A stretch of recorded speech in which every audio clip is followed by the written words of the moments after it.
back with more of Ask Alexyss, talking about the blessings and the curses in a touch. See, what I want you to realize, ladies, that it's very important to learn to listen to your gut. Don't look at how many degrees a doctor has, how good he was to someone else, or what somebody else says about her, or where they're located, or how much money that they make, or whatever specialty that they are in. Please talk to doctors before you get examined by them, and even during and after you get examined by them, to determine what you are feeling in your gut, your solar plexus, what your intuition is trying to feed to you.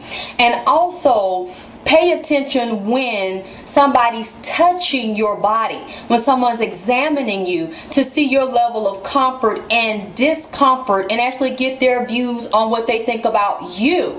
You know, have open, honest, personal dialogue with your doctor, because that's also a bad sign. If you're being examined by someone and you're very uncomfortable bringing up personal issues, and they're looking at your naked body and actually probing your internal cavities, then that's a good sign that might not be the doctor you need to be dealing with. But especially when they try to discourage you to do things that will help build your health up, or try to discourage you because of your age or because of accidents that you've had. Now, I understand not putting yourself in danger, but if you're trying to do things on a basic level, a beginner's level, to be able to strengthen your body, and there's always some level of discouragement, and you just feel like there's a negative vibe, you need to stop letting that person put their hands on you.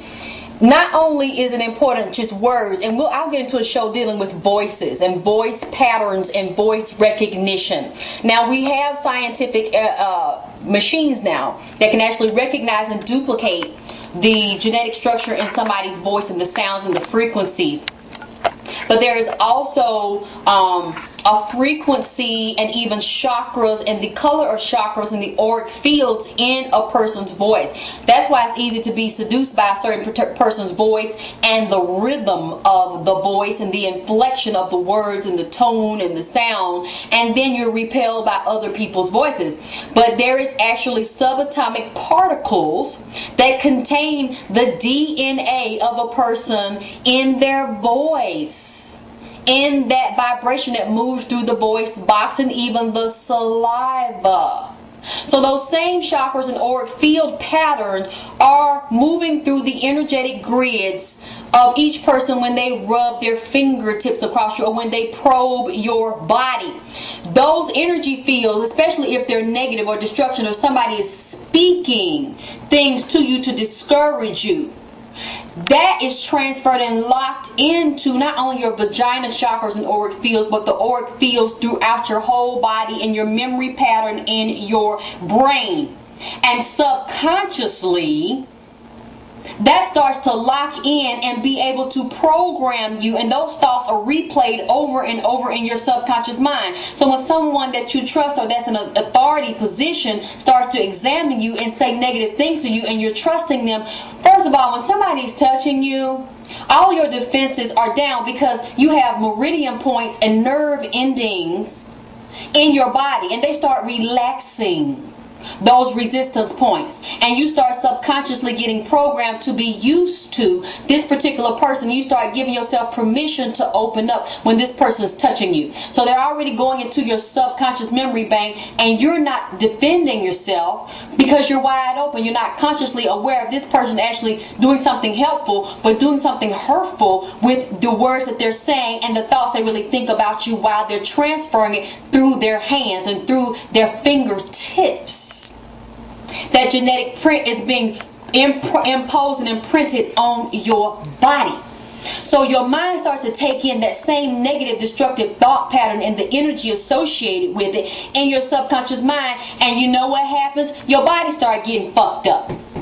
You start having back problems. Sure enough, your body starts to age and break down and start showing signs of dysfunction and dis-ease in it that it did not show before, or your body starts to degenerate faster than it's supposed to, because your subconscious is starting to play out a memory field based on the thought process of somebody that touched you and put a curse on your body because they override the positive regenerative forces in your energy field with their negative ones because they could not see the greatness in you based on some preconceived notion that has nothing to do with your genetic code structure. Y'all did not hear me.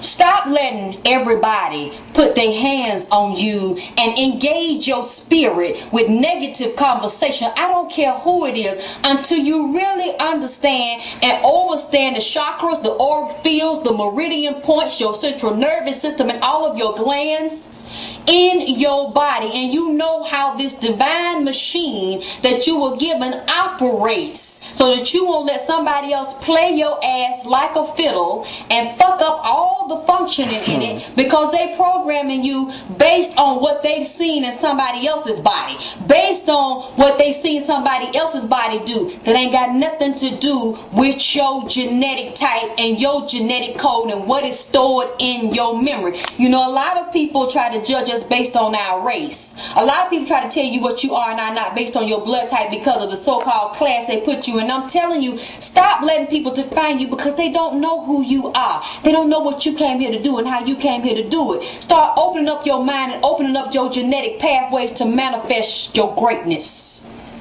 Remember, watch your thoughts and watch people's thoughts and letting them put their hand on you to bless or curse you. See you next time, more of Ask Alexyss.